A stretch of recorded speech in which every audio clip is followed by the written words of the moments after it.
The unexpected discovery. Alexander Alex Hayes had spent years believing he had total control of his life. Every decision was calculated, every move intentional. Nothing happened without his approval. But all that changed the moment a little girl with familiar blue eyes looked up at him and asked, "Will you take me home?" At first, it was just a strange request from a child he'd never met. But as he looked into those startlingly familiar eyes, his own eyes, a chilling realization dawned on him. She wasn't just a lost girl. She was his daughter. And he never knew she existed. Alex had built his empire with calculated precision, ensuring nothing slipped past him. At 36, Alex had convinced himself he wasn't built for attachment.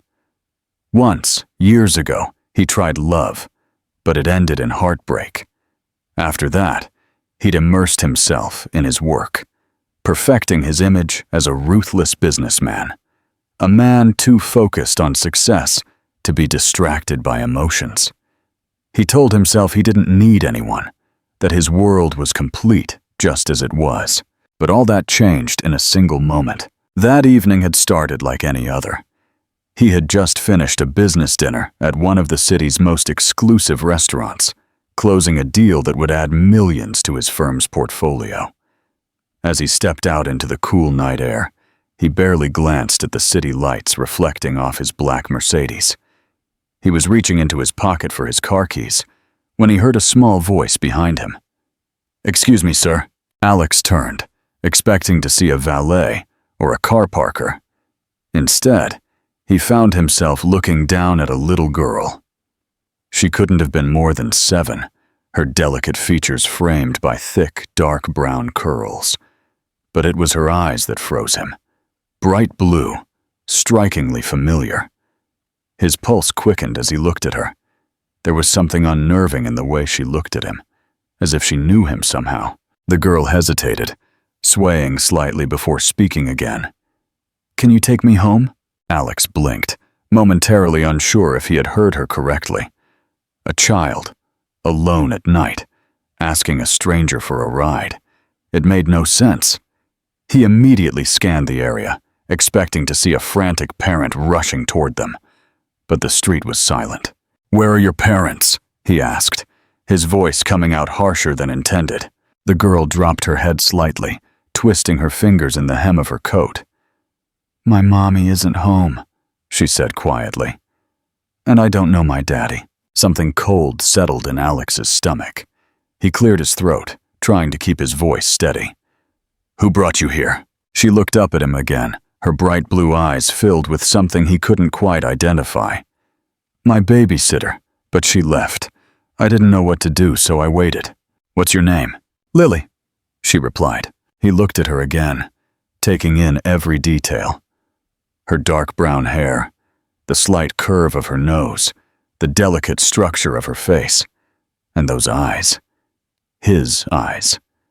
He forced himself to stop thinking that. Coincidence. That was all it was. "Where do you live?" he asked. She gave him an address, and recognition flashed in his mind. It wasn't a high-end neighborhood, but it was safe. Still, it didn't explain why a child had been left alone downtown. Alex sighed. He could walk away. It wasn't his problem. But something in the way Lily looked at him, with a quiet trust, with an expectation, made it impossible to ignore her. He sighed. "All right, I'll take you home." Lily's face brightened with relief, as if she had never doubted he would say yes. That unnerved him even more. The unexpected revelation. The drive was silent at first. Lily sat serene, as if riding in a stranger's expensive car was the most natural thing in the world. Alex tightened his grip on the wheel. "You shouldn't talk to strangers, you know," he finally said, keeping his eyes on the road. Lily turned her head slightly, watching him with those piercing blue eyes.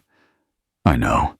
Then why did you ask me for a ride?" She tilted her head, as if the answer should be obvious. "Because you don't really feel like a stranger." "I'm pretty sure we've never met," Alex said. Lily shrugged. You just don't remember." A strange chill ran down his spine. When they finally pulled up in front of a small, modest house on the Upper West Side, Alex turned off the engine. "This is your house?" Lily nodded, but for the first time she looked hesitant. "My mom doesn't like visitors," she whispered. "Do you think she'll be mad that I asked you for a ride?" "Maybe," he whispered back. "Do you want me to walk you to the door?" he asked carefully. Lily hesitated, then nodded. Before Lily could knock, the door swung open. A woman was standing there, and Alex felt his breath catch. "Rachel!" For a moment, neither of them spoke. The air between them was thick with unspoken words, with memories that had been buried for years. Rachel's eyes widened, flickering between Alex and Lily. Her face went pale as the realization set in. "Alex," she whispered, her voice barely audible. Lily looked between them, confusion written on her small face. "Mommy." Alex's entire world tilted. Because in that instant, with Rachel standing before him and Lily looking on expectantly, he finally understood why the child looked so familiar. She wasn't just any child. She was his. "Rachel," he gasped, the revelation hitting him with physical force. My Rachel, the woman who left without explanation. And now, standing before him, was the proof of what she had taken with her, my daughter. Rachel's face was pale. "Alex, can I explain?" "Explain?" The word came out harsher than intended. He stepped closer, dropping his voice. "Can you explain how I have a daughter I never knew about? You took my child and never told me." She hesitated, then backed up, gesturing for him to come inside. He followed her. Rachel turned to him, hugging herself. "I never wanted you to find out this way." "Then when?" His voice was controlled, but the anger was boiling beneath the surface. "When were you going to tell me, Rachel? When she got married? Or were you just never going to tell me?" "I didn't know I was pregnant when I left, Alex." That stopped him. He stared at her, processing her words. "What?" "I found out weeks later, and by then it felt too late. You had made it clear your work was your priority, that family wasn't something you wanted. I told myself I was doing the right thing, that if I told you, you'd feel obligated, and I didn't want that. I convinced myself she'd be better off without you. You had no right to make that decision for me," he said, his chest tight. "I know," she trembled. The silence filled the space. The weight of 4 lost years pressed on Alex's shoulders. He had a daughter, a little girl who had gone to sleep every night without knowing he existed. He turned, looking at Lily, who was watching him intently. She had no idea how much had just changed. "I want to know her," Alex finally said, his voice firm but quiet. "I want to be in her life." Rachel hesitated. Then, slowly, she nodded. "Okay." Earning the title. The following weeks were a blur. Alex rescheduled his life. His days, once packed with high-stakes negotiations and business travel, were now structured around visits with Lily. Nothing mattered more than this. The first visits were tentative. Lily was polite but reserved, treating him like a guest. She was cautious, watching him closely, trying to figure out what kind of person he really was. He sat on the lawn, built blocks, and let her win every game. He was trying to earn her trust. One afternoon, while they were sitting at the kitchen table coloring, Lily spoke without looking up from her paper. "Are you going to leave?" Alex's heart seized up. "Why do you think I would?" She shrugged. "People leave." "I'm not going anywhere, Lily." She finally looked up, her bright blue eyes searching his face. "Do you promise?" It was such a simple question, but Alex knew it meant everything.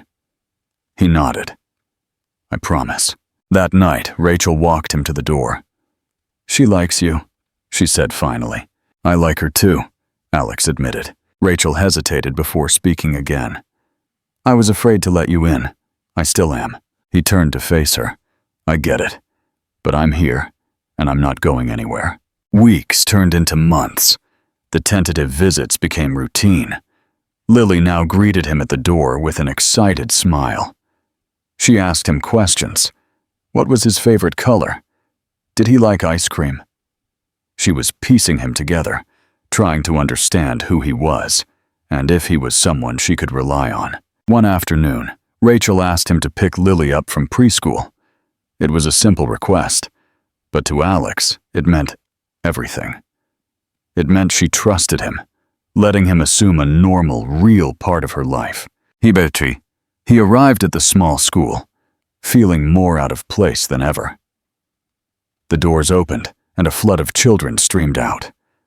The second Lily saw him, her entire face lit up, and she ran toward him at full speed. "Daddy!" she shouted. The word stopped him dead. She had never called him that before. His heart hammered as she reached him, throwing her arms around his waist without hesitation. He hugged her back, stunned, overwhelmed, but more certain than ever that this was exactly where he was supposed to be.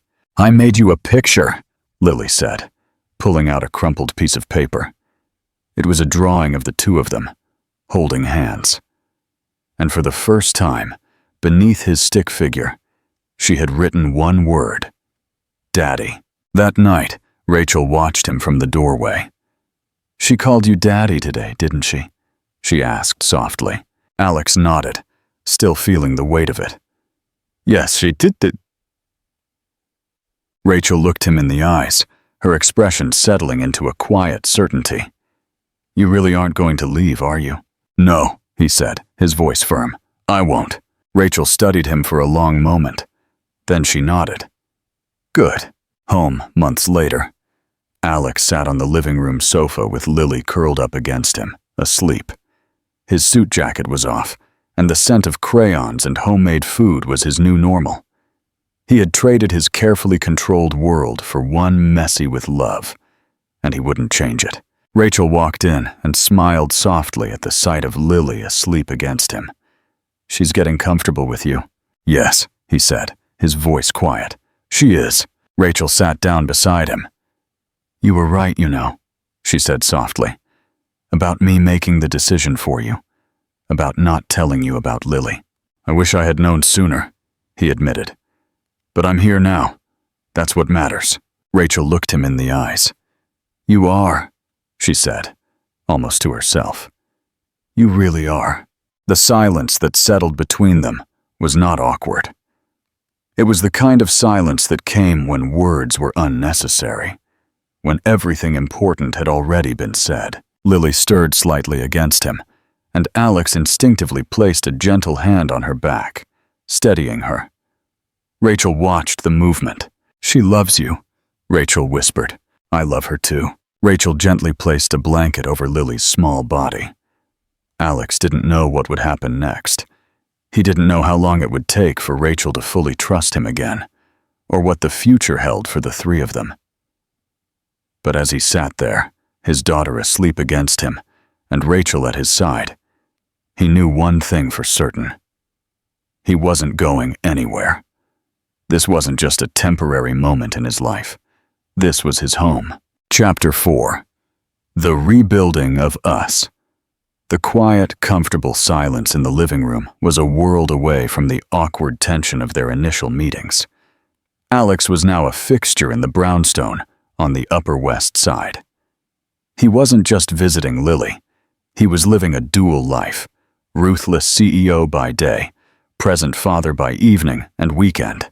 But while the title Daddy felt natural, the relationship between Alex and Rachel remained in a careful, fragile limbo. They had mastered co-parenting, but they avoided the past, afraid to crack the foundation they had painstakingly rebuilt. One Friday evening, after Lily was asleep, Alex stayed behind to help Rachel clean up. It had become their quiet ritual. "She's excited about the zoo trip tomorrow," Rachel said, wiping down the counter. "She still thinks you're a magician for knowing the name of the tapir." Alex chuckled. "I Googled it in the car. 10 minutes of research for a lifetime of respect." He paused, stacking the clean dishes. "Rachel, we need to talk about the us that isn't Lily." Rachel stopped, her back to him. The dishcloth froze in her hand.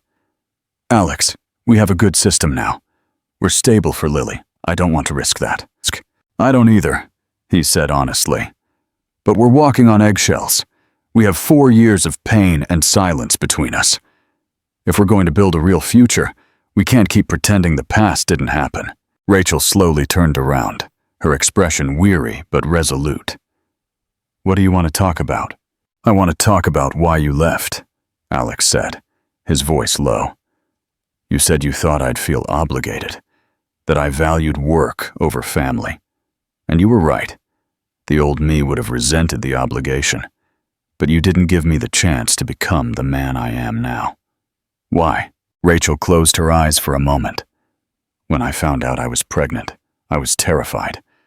You were closing the biggest merger of your career. You were untouchable, obsessed. I saw the man I loved disappearing into his ambition, and I couldn't risk bringing a child into that cold world. I couldn't risk you looking at Lily and seeing a distraction instead of a daughter. And you thought running away was better than giving me a choice. It was self-preservation, Alex, she admitted, her voice cracking, and a deep, profound regret that I carry every day. But seeing you now, seeing the man who sits on the floor drawing crooked hearts, that's the man I needed, and the man I never thought you could be. Alex walked to her, placing his hands on her shoulders. I can't rewrite those 4 years, but I've changed, Rachel. Not for Lily's sake, but because she showed me how empty my success was without her. Without you. He didn't rush the moment. He simply let his truth stand on its own. Rachel looked at him, searching his eyes. The eyes that once reflected only ambition, but now showed vulnerability. She didn't forgive him with a declaration. She simply leaned into his touch, a quiet, powerful acknowledgement that the walls between them were finally down. The ultimate test, choosing the life. The burgeoning connection between Alex and Rachel was soon tested by the demands of Alex's professional life. His sudden shift in priorities had already caused ripples at his firm. His chief rival, Mark Benson, a man who lived and breathed Wall Street's old, ruthless code, saw an opportunity. Mark began lobbying the board, subtly spreading the narrative that Alex was losing his edge, distracted by his unexpected domestic situation. He suggested that Alex should take a less demanding role to focus on his family crisis, effectively pushing him out of the CEO position. The situation came to a head when the board called an emergency vote on a major, high-risk acquisition that Alex had been pushing for. Mark planned to use the meeting to force a no-confidence vote, positioning himself to take over. That morning, Alex was supposed to be in the office by 7 a.m. to prepare. Instead, he found himself sitting at the small kitchen table, helping Lily glue glitter onto a construction paper puppet. "Daddy, is the green glitter for the taper or the giraffe?" Lily asked seriously. "Definitely the taper, sweetheart. The taper deserves some sparkle." His phone buzzed incessantly, emails from his assistant, urgent warnings from his lawyer. He ignored them. He was present. Rachel walked in, dressed for work, her face worried. "Alex, you need to go. Your lawyer called. Mark is pulling a fast one. You risk losing everything you built." Alex looked at the uneven, glitter-covered puppet, then at his daughter's intent blue eyes. He realized the phrase, "losing everything he built," no longer referred to his firm. "I know," he said, turning to Rachel, "but I'm not going to rush to the office and prove Mark's point, that work always comes first. I'm going to show up to the board meeting late, but calm and with a clear mind." He kissed Lily on the head. "Keep the taper sparkly for me." When Alex finally walked into the executive boardroom 2 hours later, he didn't apologize for his tardiness. He simply took his seat, radiating an unexpected calmness that threw Mark off balance. Mark launched his attack immediately, citing Alex's absence and lack of focus. "The firm needs a leader who is present, not one distracted by domestic concerns. Alex, your priorities have shifted. We need to vote on whether you are still capable of running this company." Alex listened patiently. When it was his turn to speak, he didn't defend his priorities. He defended his strategy. "Mark is right," Alex began, his voice cutting through the tension. "My priorities have shifted. They've shifted from working 80 hours a week to working 40 hours a week. Smarter. And as for focus, I'm looking at Mark's proposal, and I see 3 critical flaws that a leader obsessed with ambition and not clarity would overlook." He proceeded to dismantle Mark's argument with surgical precision, using the clear, calm focus he had practiced at his own kitchen table. He wasn't fueled by anger. He was fueled by clarity. He didn't just win the vote for his acquisition. He won the vote for his leadership. By the end of the day, Mark Benson was out, and Alex remained firmly in control. He didn't win by being ruthless. He won by being grounded. That evening, Alex returned to the brownstone. He found Rachel in the kitchen, a slight smile on her face. "So," she said, "did the taper sparkle enough for you to win the board meeting?" "The tapir," Alex replied, wrapping her in his arms, "reminded me that my greatest strength is knowing what to pay attention to, and it's not the stock market." He looked at her, truly seeing the woman who had saved him by leaving him. "I missed 4 years of life with you. I won't miss another day. I want us to be a family, Rachel, all of us." Rachel didn't hesitate this time. "We already are." Their kiss was a promise, not of an easy, perfect life, but of a commitment built on respect, honesty, and the shared, profound love for the little girl who had taught a CEO that the real corner office was always at home. Chapter 5. The anchor holds. The marriage wasn't rushed. Instead, Alex and Rachel spent the next year cultivating their shared life with the same meticulous care Alex once reserved for his portfolio. They went on actual dates, talking not just about Lily's school or the zoo, but about their dreams.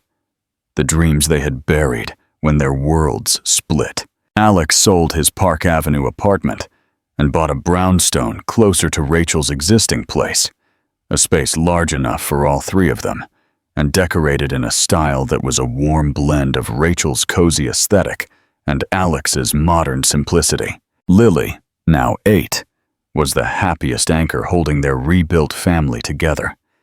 She was the official director of family fun, ensuring that all schedules included time for ice cream, park trips, and, crucially, making sure her daddy never missed a school event. The anniversary of the revelation 4 years had passed since that evening on the sidewalk when Lily asked Alex to take her home. One afternoon, Lily was spending the day at a friend's house. Alex and Rachel were alone, sitting on the front steps of their brownstone, enjoying a rare, quiet moment. "Do you remember what today is?" Rachel asked quietly, leaning her head on his shoulder.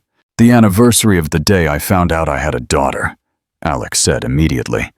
"The day I realized my life was a lie." Rachel smiled softly. "I remember the fear. I thought you would see her, get angry, and leave again." "I did see her," Alex confessed, turning to look at her. "But I didn't see an obligation.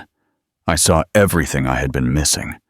I saw my eyes looking back at me, asking for home." "You did a good job, Alex," Rachel said, her voice filled with deep sincerity. "You earned your way back in. You earned your way back to us." He knew she wasn't talking about his money or his power. She was talking about his consistency. The 1,000 small acts of presence, from reading bedtime stories to showing up on time for every single school recital. The new risk. Alex made a final, significant move in his career. He formally stepped down as CEO, taking on a role as chief strategist, which allowed him to set his own hours and work remotely from Boston more often. He relinquished the constant pressure and the relentless travel that had almost cost him everything once before. But letting go of that power came with an unexpected new challenge, the urge for more. One evening, a former colleague called, pitching Alex a new, incredibly lucrative venture. It was a chance to build a new empire, fully on his own terms. The money was staggering. Alex spent a week wrestling with the decision. The old ambition, the craving for total control, flared up. He was agitated, buried in analysis, slipping back into his old habit of avoiding conversation by hiding behind spreadsheets. Rachel watched him from a distance. She didn't confront him. She didn't accuse him. She waited. One Saturday morning, Alex found a note on his pillow when he woke up. It was from Lily. "Daddy, I left the red crayon for you. Please draw me a rainbow bridge so the tapper can come home. Don't be late for pancakes. Love, Lily." Alex looked at the note and the single red crayon. He thought of the endless ambition that led him to nearly lose his family. He thought of the fragile, precious life he had fought so hard to be present for. He realized he didn't need to build another empire. He already had the most complicated, beautiful, and valuable one, right here. He grabbed the crayon and walked downstairs. He found Lily already at the kitchen table, waiting. "Morning, tapir expert," Alex said, kissing her on the head. "Did you draw the bridge?" she asked immediately. "I did better than that," Alex said, pulling out his phone.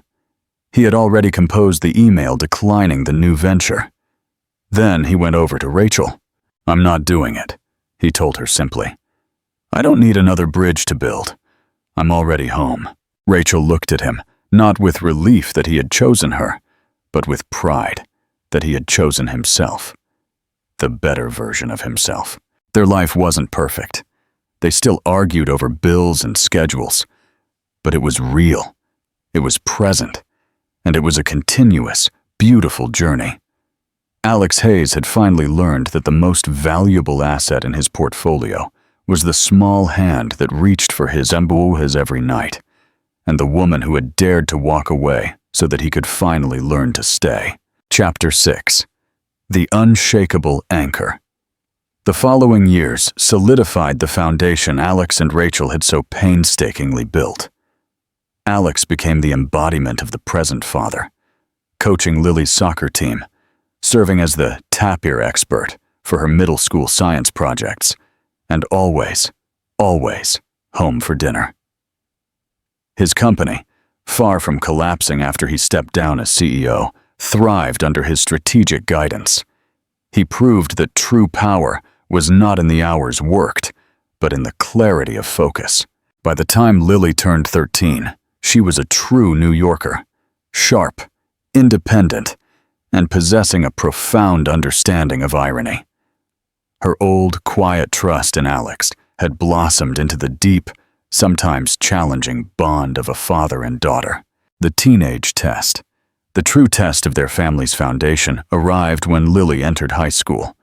She was navigating a complex social landscape, and for the first time, the truth about her parents' unique history, the 4 lost years, began to affect her. One evening, after a particularly silent dinner, Lily finally spoke. "Why didn't you tell me, Mom?" she asked Rachel, her voice trembling slightly. "Why did I have to be 8 years old to find out who my own dad was?" Rachel looked at Alex, then back at her daughter, her heart aching. "Lily, I was young and I was scared. I made a mistake, a big one. I thought I was protecting you from a father who wouldn't want you." "But he did want me," Lily retorted, looking at Alex, who sat absolutely still. "Yes, she made a mistake," Alex gently interjected, taking Lily's hand. "But I made a bigger one, sweetheart. I was the man who was so cold and so obsessed with his career that your mom didn't believe I could want you. That's on me." He didn't defend Rachel's choice, nor did he criticize it. He accepted the full blame for the environment he had created. "Your mom taught me the most important lesson of my life by leaving me," Alex continued, his voice sincere. "She taught me that my success was worthless without the two of you, and because of her bravery, I got a second chance. We don't have to erase the past, Lily. We just have to use it as a reminder of how hard we fought to be here, together." Lily looked at both of them, her mother, who was crying silent tears, and her father, whose blue eyes held only steady, unwavering love. Seeing her parents, two strong adults, admit their massive failures together was the most profound form of stability she could receive. The anger softened, replaced by a raw understanding. The unbreakable bond as Lily navigated the ups and downs of high school, her parents remained her unshakable anchor. Alex kept his promise of presence. He was there for every crisis. Whether it was a failed history test or a broken heart. One weekend, an old business rival publicly mocked Alex's decision to prioritize family over the CEO title, calling him soft and distracted in a financial column. Lily found the article online and raged to her father. "How dare he say that? You're not soft. You're the best strategist in the world." Alex smiled, pulling her into a hug. "He doesn't understand, sweetheart. He's still chasing the wrong things. The opposite of ruthless isn't soft, Lily. The opposite of ruthless is grounded, and I've never been stronger than I am right now." That night, Rachel watched Alex help Lily edit a complicated school essay.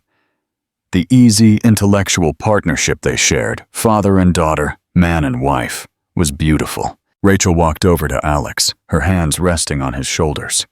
"We made it," she whispered. "We survived the fire." "We did," Alex agreed, turning to kiss her hand. "Because you taught me that the only thing worth controlling isn't the stock market, but the small, precious time we have with the people we love." Their life was a testament to the fact that love is not always found in the grand gestures of a first meeting, but in the quiet, persistent commitment of a second chance, earned and cherished every single day.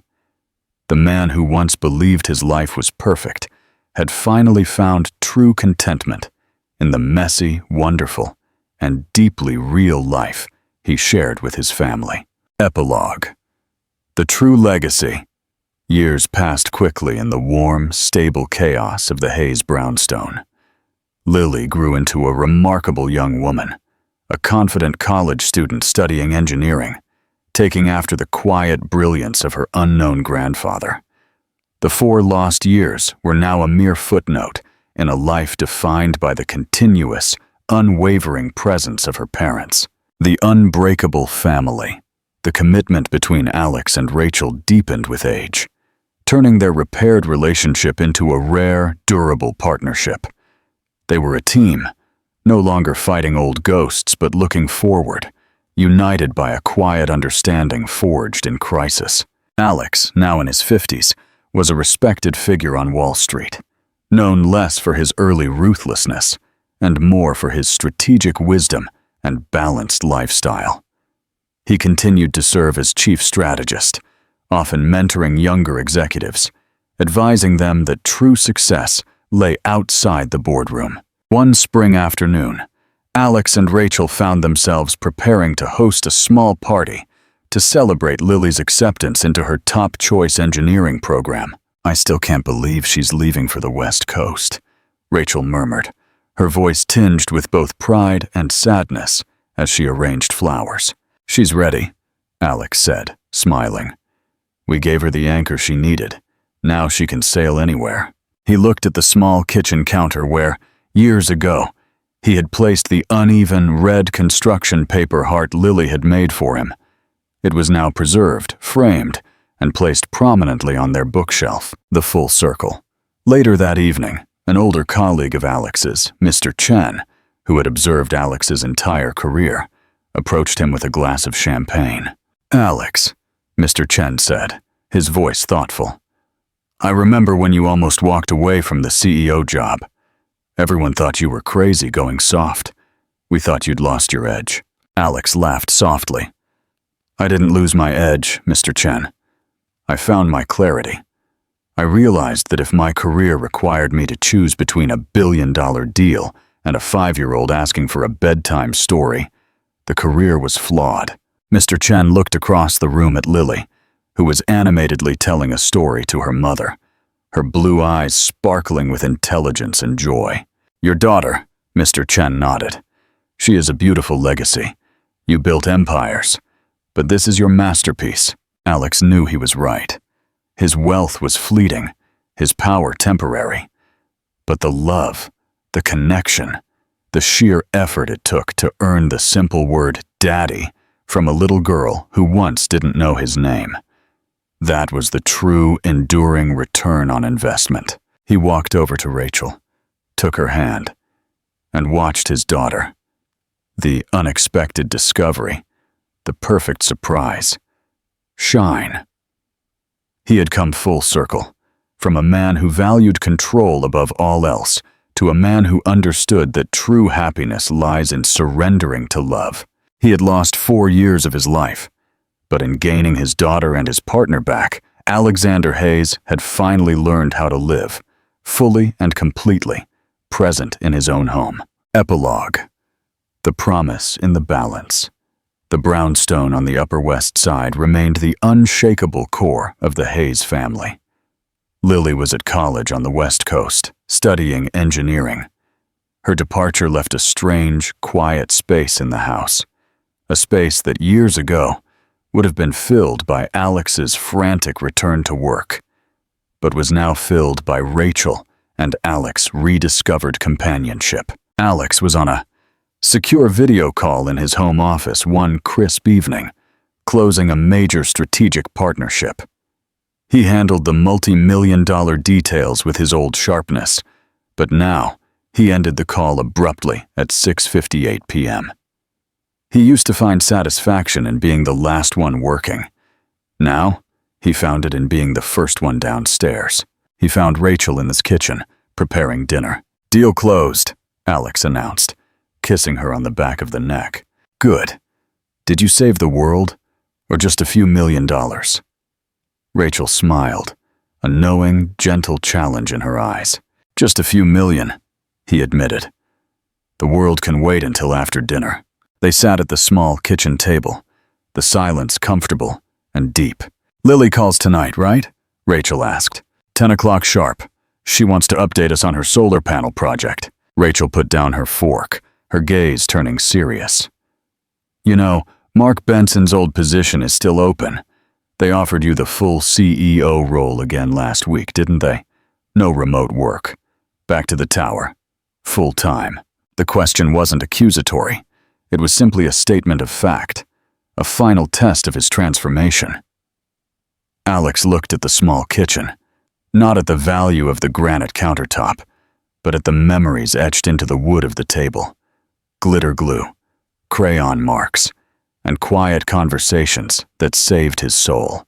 "I told them no," Alex stated, his voice firm.